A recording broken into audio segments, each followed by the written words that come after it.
नमस्कार, बुलेटिन में आपका स्वागत है। मैं हूं आपके साथ आशा सरमाल। चलिए शुरुआत करते बुलेटिन की इस वक्त की बड़ी खबर से शुरुआत करेंगे। गांधरबल आपको लिए चलते हैं, जहां पर आप देखिए हेलीकॉप्टर की टिकट मामले की जांच को लेकर किस तरह से खुलासा किया गया।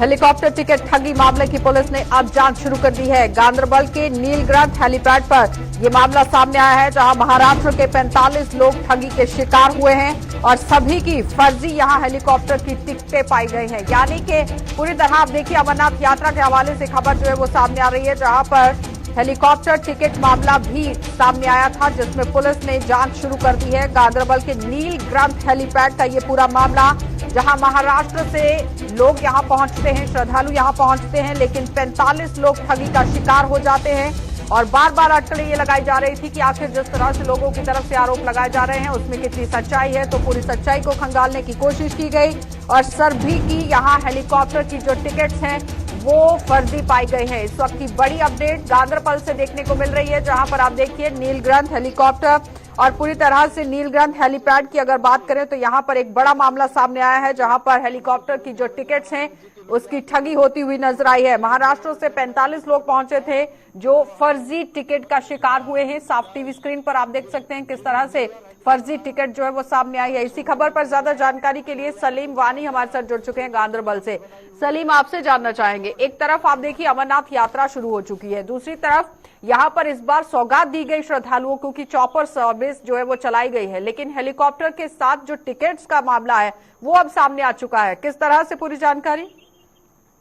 देखो आशा, जो कल यात्रा को सस्पेंड किया था पूरे दिन को, आज सुबह 4 बजे जो जत्था है वो उसको अमरनाथ गुफा की तरफ रवाना किया गया और यात्रा को रिज्यूम किया गया। आज पूरे दिन से सुबह से ही यात्रा चल रही है और पूरी हेक्टर सर्विस भी चल रही है और जो ट्रैक से जा रही है बाई फुट वो भी चल रही है अच्छी तरह से, पूरी तरह से उनके जो फैसिलिटीज है वो सब चल रही है। लेकिन आज सामने सुबह जो मसला सामने आया वो बड़ा है, वो प्रशासन के लिए बड़ा मसला है कि अगर यात्रियों को ऐसे लूटा जा रहा है। जो पुणे से टिकट की है इन्होंने, वहाँ पे अपनी जब वहां से निकली है तो पहले उन्होंने टिकट की है कंफर्म 45 टिकट्स।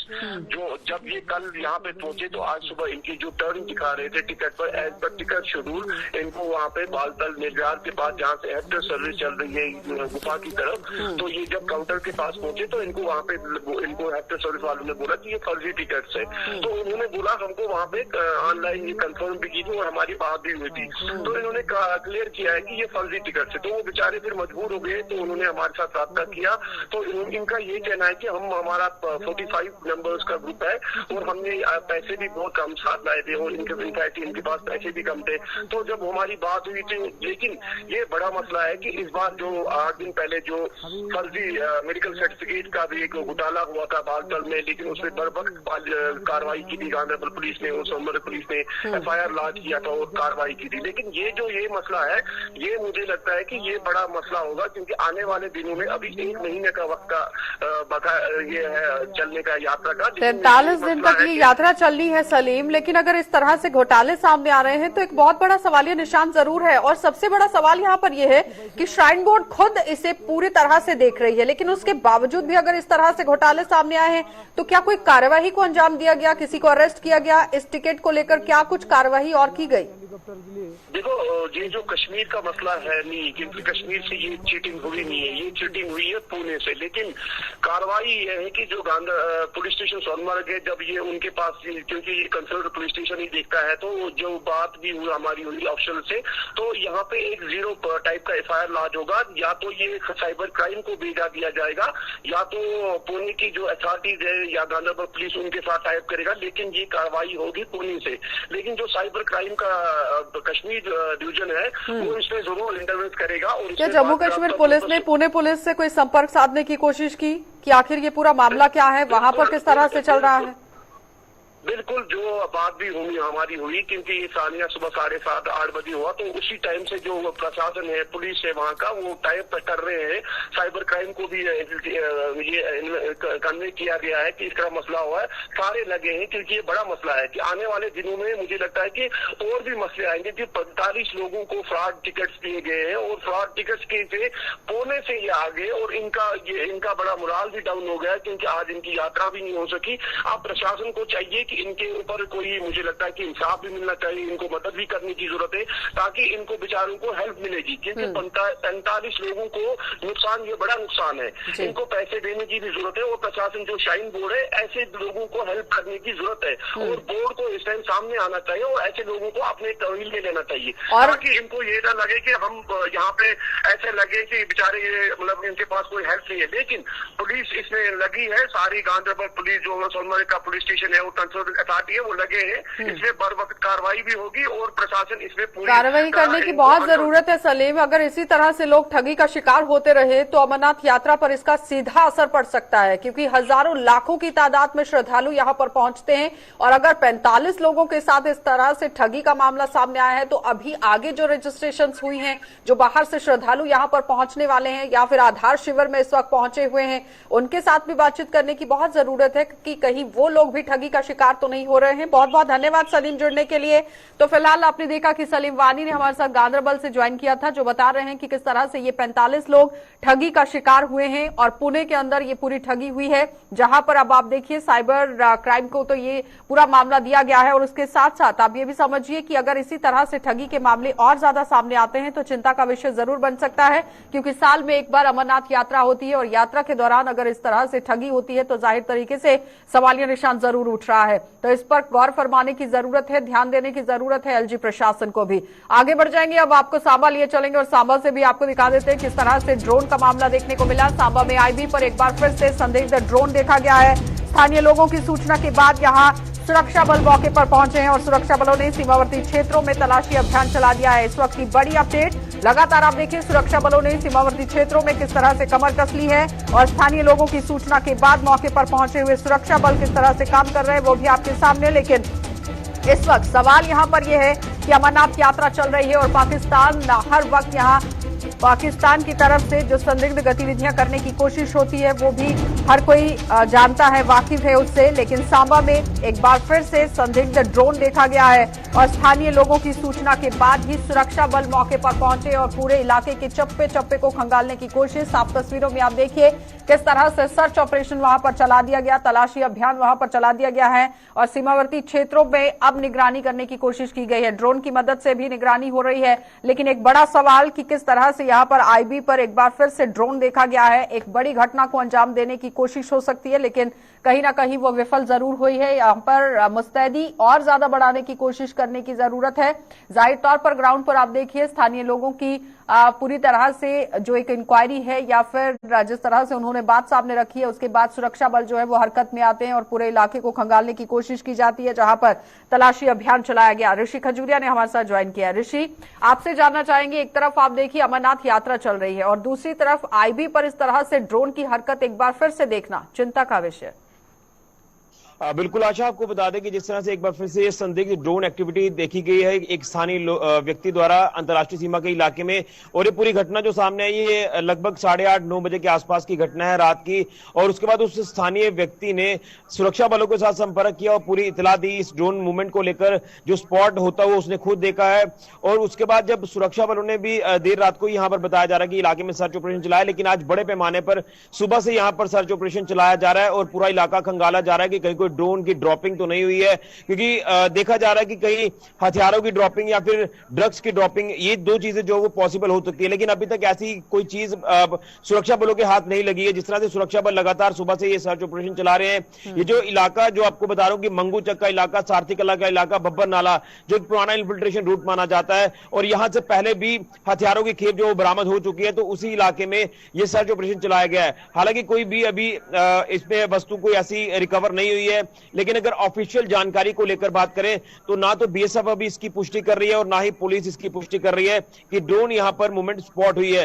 हालांकि लोकल की जानकारी के आधार पर ही जो इतला सुरक्षा बलों को दी गई, जिसमें एसओजी पुलिस की बात करें, सीआरपीएफ बीएसएफ की टीमों की बात करें, तो उन्होंने ये ज्वाइंट सर्च ऑपरेशन चलाया है और जहां तक पुलिस की नजर या इन तमाम सुरक्षा बलों की नजर नहीं जाती है वहां पर ड्रोन का सहारा लिया गया है पूरा इलाका खंगालने के लिए। अभी फिलहाल ऐसा कोई भी चीज सामने नहीं आई है, कोई रिकवरी नहीं हुई है, लेकिन पाकिस्तान पाकिस्तान के ऊपर अगर बात करें तो यकीन करना जो वो ठीक नहीं होगा।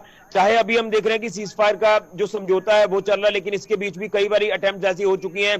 पिछले दिनों में टनल जो वो अंतर्राष्ट्रीय सीमा में डिटेक्ट होती है और ड्रोन के माध्यम से वो कई बार हथियारों की खेप पहुंचा चुका है भारतीय टेरिटरी में, ड्रग्स की खेप पहुंचा चुका है। उस पार पाकिस्तान की बात करते हैं तो जो हमारे पास इनपुट है वो यही है कि काफी आतंकी जो वो लॉन्च पैड पर सक्रिय है, भारतीय सीमा में वो घुसपैठ करने की फिराक में है। और अमरनाथ जी की यात्रा चल रही है और जब से अमरनाथ जी की यात्रा शुरू हुई है, यात्रा से पहले लगातार पूरा जो अंतर्राष्ट्रीय सीमा का इलाका है, चाहे वो जिला सांबा की बात कर रहे हैं या फिर कठुआ जिला की बात करते हैं, पूरा इलाका चप्पे चप्पे पर इस समय अलर्ट पर रखा गया है कि कहीं कोई भी घुसपैठ की ऐसी कोशिश जो है वो ना हो जाए जिसके चलते माहौल यहां पर खराब हो सकता है। तो अगर बीएसएफ के जवानों की बात करें तो वो तारबंदी के बाद पूरी तरह से मुस्तैद है और जो डिप्लॉयमेंट है वो भी एक्स्ट्रा कर दी गई है। तो इन सारी चीजों को आपने खुद ही बता दिया है कि ये जो नाला है और जो इलाकों के नाम आपने सामने रखे हैं, यहां से पहले भी इन्फिल्ट्रेशन हुई है, वहां पर मुस्तैदी नहीं बढ़ाई गई है सुरक्षा बलों की तरफ से? क्योंकि इनपुट तो अमरनाथ यात्रा को लेकर भी सामने आए थे।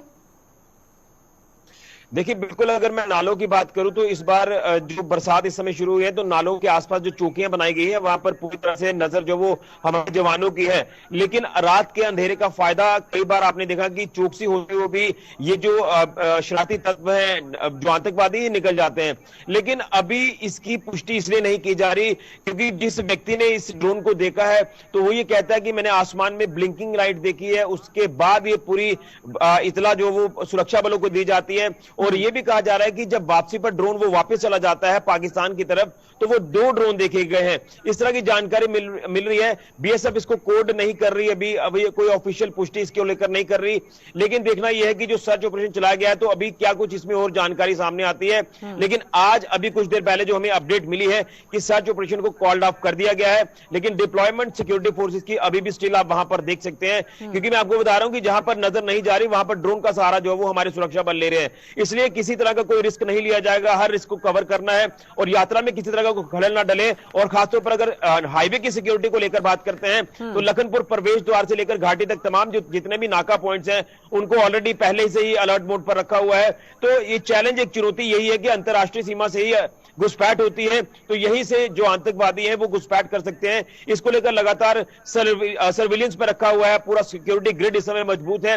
लेकिन ड्रोन एक बड़ा चैलेंज है। अब इस सिचुएशन से किस तरह से निपटना ये हमारे सुरक्षा बल बेहतरीन तरीके से जानते हैं। लेकिन अब अगर ऐसा है तो पाकिस्तान एक बार फिर से एक्सपोज हो चुका है, जो लगातार पहले भी होता हुआ नजर आता है। बहुत धन्यवाद ऋषि जुड़ने के लिए। तो फिलहाल आपने देखा कि ऋषि खजूरिया हमारे साथ जुड़े हुए थे, जो बता रहे हैं कि किस तरह से इन्फिल्ट्रेशन पहले भी यहां पर होती रही है, लेकिन उसके बाद मुस्तैदी को बढ़ा दिया गया है। चप्पे चप्पे पर जवानों की तैनाती कर दी गई है। नेशनल हाईवे पर भी अलर्ट पर पुलिस को रखा गया है, जवानों को रखा गया है। लेकिन उस बीच में अगर पाकिस्तान की तरफ से इस तरह से ड्रोन की हरकत देखी जाती है तो जाहिर तौर पर एक सवालिया निशान। लेकिन अमरनाथ यात्रा चल रही है, इनपुट पहले से जारी है, जिस पर पूरी तरह से जवानों ने भी कमर कसी हुई है और जम्मू कश्मीर पुलिस ने भी कमर कसी हुई है। लेकिन अब देखना यह होगा कि किस तरह से यहां पर जो सर्च ऑपरेशन चलाया जा रहा है इसमें से किस तरह से पिक्चर जो है वो निकलकर सामने आएगी। आगे बढ़ जाएंगे, अब आपको लिए चलेंगे पुंछ, और पुंछ से आपको दिखा देते हैं कि बुड्ढा अमरनाथ यात्रा जो है वो कुछ ही दिनों के बाद शुरू होने वाली है। 29 जुलाई से यहां पर बाबा बुड्ढा अमरनाथ की यात्रा शुरू होने वाली है और बाबा बुड्ढा अमरनाथ की यात्रा को लेकर तैयारियां जोरों शोरों पर चल रही हैं। यात्रा को सकुशल संपन्न कराने के लिए प्रशासन पूरी तरह से तैयार हो चुका है और यात्रा के मद्देनजर प्रशासन अब स्थानीय लोगों के साथ बैठकें कर रहा है कि आखिर किस तरह से इस बार बुड्ढा अमरनाथ की यात्रा यहां पर की जाएगी। क्योंकि 29 जुलाई से अगर यात्रा शुरू होती है तो जाहिर तौर पर आप देखिए 30 दिन तक ये यात्रा चलेगी और उसके बाद किस तरह से तैयारी रहेगी ये बड़ी बात है। क्योंकि लगातार तैयारियां लेकर यहां आप देखिए काम करने की कोशिश जो है वो की गई है प्रशासन की तरफ से भी और आम जनता के साथ अब मिल बैठकर बैठकें भी की जा रही है कि किस तरह से यहां पर जो यात्रा है वो संपन्न कराई जाएगी। इसी पर ज्यादा जानकारी के लिए सनी ने हमारे साथ ज्वाइन किया है। सनी, आपसे जानना चाहेंगे कि जिस तरह से आप देखिए बुड्ढा अमरनाथ यात्रा जो है वो 29 जुलाई से शुरू होने वाली है, किस तरह से तैयारियां वहां पर चल रही हैं? 29 जुलाई को 3 सालों के बाद पुंछ में जो है बुड्ढा अमरनाथ यात्रा जो है वो आने जा रही है। उसको लेकर पुंछ के अंदर जो तैयारियां हैं जोरों शोरों से चल रही हैं। पुंछ दशनामी अखाड़े की बात करें तो दशनामी अखाड़े में भी पेंट हो या पंडाल के काम हो वो पूरे कर लिए गए हैं। और बात करें अगर पुंछ जो ग्राउंड है जहां पर कॉलेज ग्राउंड में यात्रा आती है तो उसमें भी पंडाल जो है वो सजना शुरू हो गए हैं। आज भी हमने देखा कि जो पंडाल हैं वो लगाए जा रहे हैं। उसके अलावा सीसीटीवी कैमरे जो हैं वो भी लगाए जा रहे हैं। प्रशासन की तरफ से भी जो जितने भी डिपार्टमेंट हैं उन्हें काम सौंप दिए गए हैं कि जल्द से जल्द इन कामों को पूरा कर लिया जाए, क्योंकि थोड़े दिन ही बचे हैं, थोड़े दिन में इन कामों को पूरा करना है। उसके अलावा अगर हम पुलिस की बात करें तो पुलिस की तरफ से भी सीसीटीवी कैमरे या जो पोस्टें लगाई जा रही हैं वो जगह जगह पर लगाई जा रही हैं। उसके अलावा अगर सर्च ऑपरेशन की बात करें तो हमने देखा है कि मैनर के अंदर कल ड्रोन नजर आया। उसके बाद कुछ दिन पहले पुंछ जिले के एलओसी पर घुसपैठ की कोशिश भी की गई है। उसको लेकर प्रशासन की तरफ से जिस तरह से अमरनाथ यात्रा भी चल रही है और 29 जुलाई से बूढ़ा अमरनाथ की यात्रा भी शुरू हो जाएगी, यानी 2 यात्रा एक साथ चलेगी, कितना चैलेंजिंग रहेगा सिक्योरिटी फोर्सेस के लिए?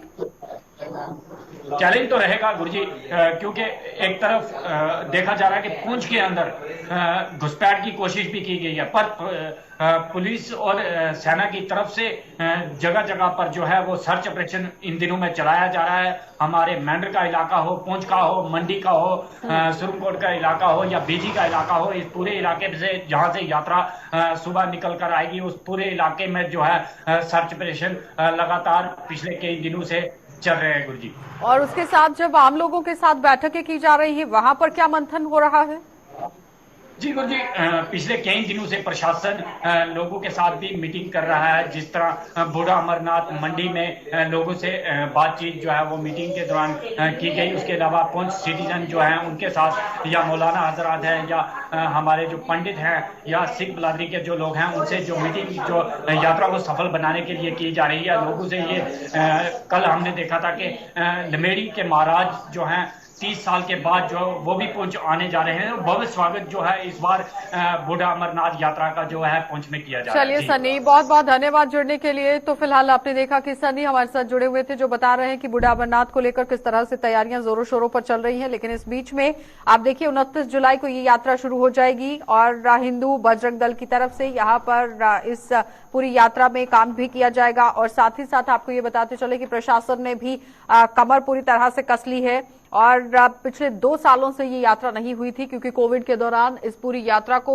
स्थगित किया गया था। जब कोरोना महामारी थी उस वक्त यहाँ पर यात्रा नहीं हुई थी जिसकी वजह से लोगों को परेशानी भी हुई। लेकिन इस बार अगर बूढ़ा अमरनाथ की भी यात्रा होती है तो जाहिर तौर पर लोगों के अंदर उत्साह काफी देखने को मिलेगा। लेकिन देखना ये होगा कि कितनी तादाद में श्रद्धालु इस बार बूढ़ा अमरनाथ की यात्रा यहाँ पर करेंगे। आगे बढ़ जाएंगे, अब आपको रियासी लिए चलते हैं और रियासी से भी इस वक्त बड़ी खबर देखने को मिल रही है जहां पर रियासी के रंसू में टाउन प्लानिंग को लेकर प्रदर्शन शुरू हो गया है और टाउन प्लानिंग को लेकर ग्रामीणों ने अब सवाल उठा दिए हैं और टाउन प्लानिंग से यहाँ खेती योग्य जो जमीन है वो बर्बाद हो रही है। इसी पर आप देखिए किस तरह से आम जनता जो है वो अब सवालिया निशान उठाती हुई नजर आ रही है, कहीं ना कहीं आरोप लगाती हुई नजर आ रही है। रियासी के रंसू में टाउन प्लानिंग को लेकर प्रदर्शन हो रहा है। जो टाउन की प्लानिंग चल रही है उसमें कहीं ना कहीं ग्रामीणों ने सवाल उठा दिए हैं और टाउन प्लानिंग से खेती योग्य जो जमीन है ये खेती योग्य जमीन है जो बर्बाद हो रही है। क्योंकि यहाँ पर किस तरह से काम हो रहा है उस पर जानकारी लेंगे कि आखिर किस तरह से बर्बाद किया जा रहा है जमीन को। क्योंकि रंसू के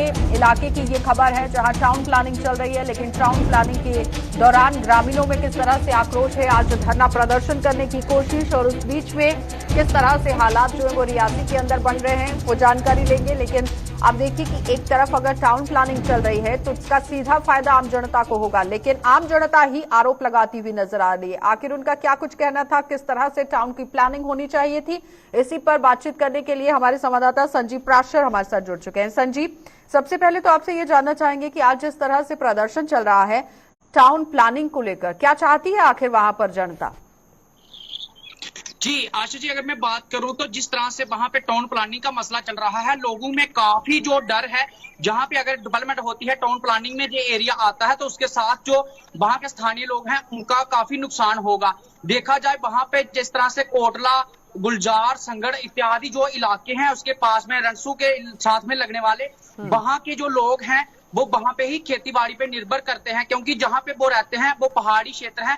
पहाड़ियों पे जो उनका फसल जो खेती का है वो नहीं वहां पे उगता, तो इसलिए जहां पे लोग जो अपनी खेती बाड़ी करते हैं, अगर सरकार प्रशासन जो है जहां से इनकी जो जमीन है वो ले लेता है, इसके साथ लोगों को काफी नुकसान होगा।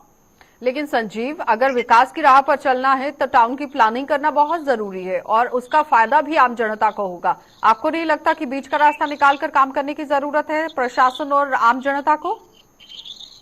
जी, अगर लोगों की बात करें तो लोगों का यही कहना है कि जितने भी आसपास के जो इलाके हैं वहां पे अगर डेवलपमेंट होती है, जिस तरह से शिवखोड़ी का ट्रैक है, हजारों लाखों लोग शिवखोड़ी दर्शन करने के लिए जाते हैं, तो उस रास्ते पे अगर कोई डेवलपमेंट की जाए और बाजार की कोई डेवलपमेंट की जाए तो उसके लिए काफी बेहतर रहेगा, क्योंकि वहां पे जो श्रद्धालु आएंगे उससे जो लोकल लोग हैं उनके लिए काफी अच्छा रहेगा। पर जहां पे देखना यह है कि जिस तरह से उनके एग्रीकल्चर लैंड है जहां पानी लगता है और वहां पे अगर वो खेती पे निर्भर हैं, जहां तो उनको कुछ वहां से मिलना चाहिए, अगर वहां पे नहीं मिलता है तो उन लोगों का यही कहना है कि हमें यही एक हमारी जमीनें थी, अगर ये भी चली जाती है हमसे तो हमारा जो खेती बाड़ी का है वो हम निर्भर लेकिन नहीं हो संजीव, सकते। आप देखिए कि जब कटरा में भी रेल जब वहां पर आई थी, रेलवे स्टेशन वहां पर बनाया गया था तो आम जनता की काफी जमीनें उसमें आई थी, लेकिन मुआवजा दिया गया था। और अब आप देखिए कि कटरा शहर किस तरह से आगे बढ़ता हुआ नजर आ रहा है। अगर उसी की तर्ज पर रियासी जिले में भी काम हो रहा है तो वो बहुत अच्छी बात है, लाभ की बात है। प्रशासनिक आला अधिकारियों से कोई बातचीत हुई है, उनका क्या कुछ कहना था? देखिए, अभी तक तो प्रशासन के जो अधिकारी हैं उनसे बात नहीं हुई है, पर फिर भी ये लोगों में एक डर चल रहा है, क्योंकि रेवेन्यू के जो अधिकारी हैं वो बार बार उन लोगों के खेतों में चक्कर लगा रहे हैं। तो उनसे यही लगता है कि कहीं ना कहीं जहां पे डेवलपमेंट होने वाली है और जो लोगों की जमीनें हैं वो गवर्नमेंट लेगी। चलिए, बहुत बहुत धन्यवाद संजीव जुड़ने के लिए। तो फिलहाल आपने देखा कि रियासी की जनता बिल्कुल भी नहीं चाहती है कि वहां पर इस तरह की कोई भी डेवलपमेंट जो है वो की जाए, लेकिन प्रशासनिक अधिकारी लगातार वहां पर पहुंच रहे हैं और अब इसमें किस तरह से कार्यवाही की जाएगी ये देखने वाली बात है। लेकिन आम जनता की अगर बात करें तो उनमें काफी तरीके से रोष है, वो अपनी जमीनें नहीं देना चाहते हैं। टाउन प्लानिंग को लेकर काम चल रहा है, लेकिन सवालिया निशान आम जनता ने लगा दिया है। आगे बढ़ जाएंगे और देश के साथ साथ जम्मू कश्मीर में भी मानसून का आगाज हो चुका है। पिछले कुछ दिनों से जम्मू कश्मीर के विभिन्न इलाकों में बारिशों का सिलसिला जारी है, जिसके कारण पहाड़ी इलाकों में नदियां और नाले उफान पर हैं और बरसात के चलते यहां डीसी राजौरी ने लोगों को नदी नालों के नजदीक न जाने के दिशा निर्देश जारी कर दिए हैं। इसके अलावा उनका क्या कुछ कहना था, जरा देख लीजिए।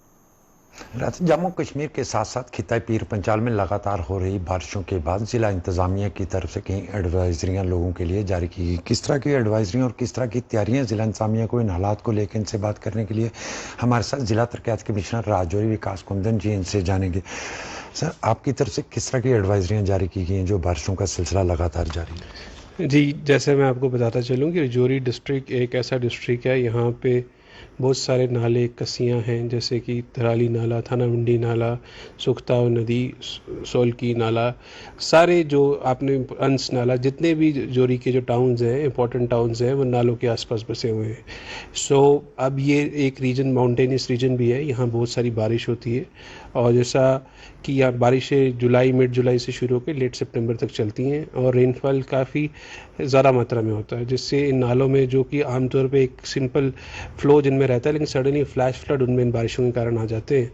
तो इससे हमने देखा है कि पिछले 5-6 हफ्तों में कुछ 4-5 जाने भी गई हैं राजौरी डिस्ट्रिक्ट में, लेकिन ये हम जाने बचा सकते थे अगर हम ये लोग जो है अगर नालों में नहीं जाते।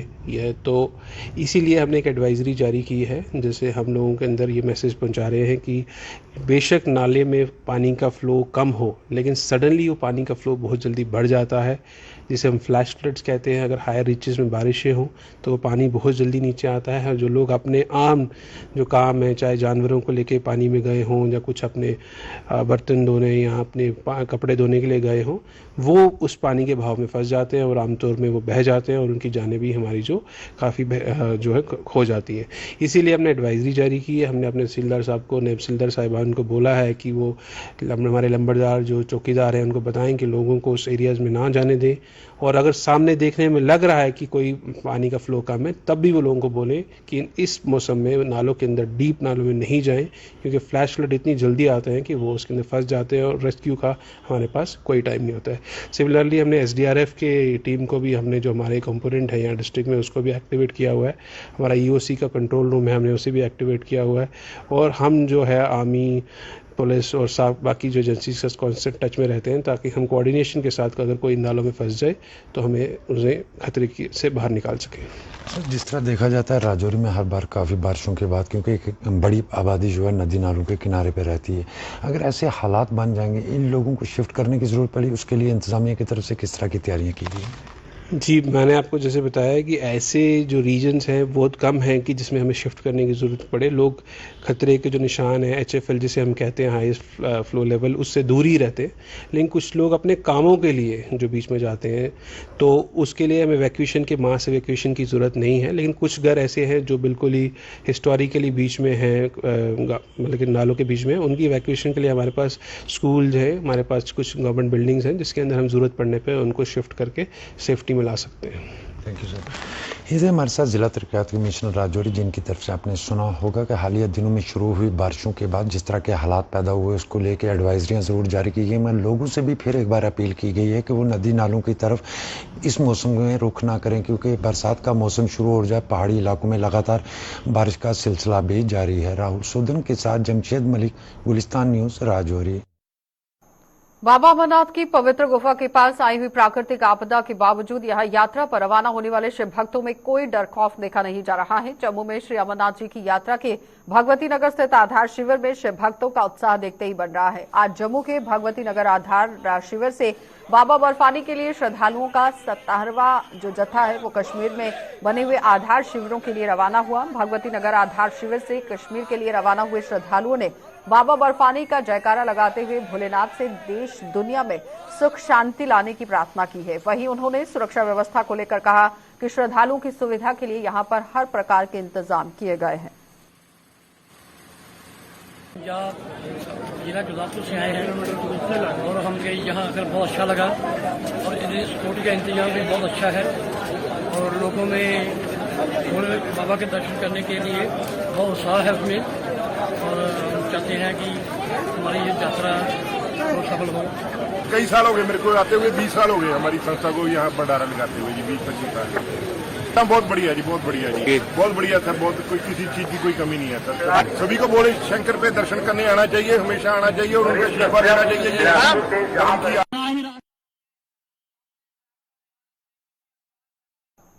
चलिए, बुलेटिन में फिलहाल इतना ही। देश और दुनिया की खबरों के लिए आप बने रहिए हमारे साथ।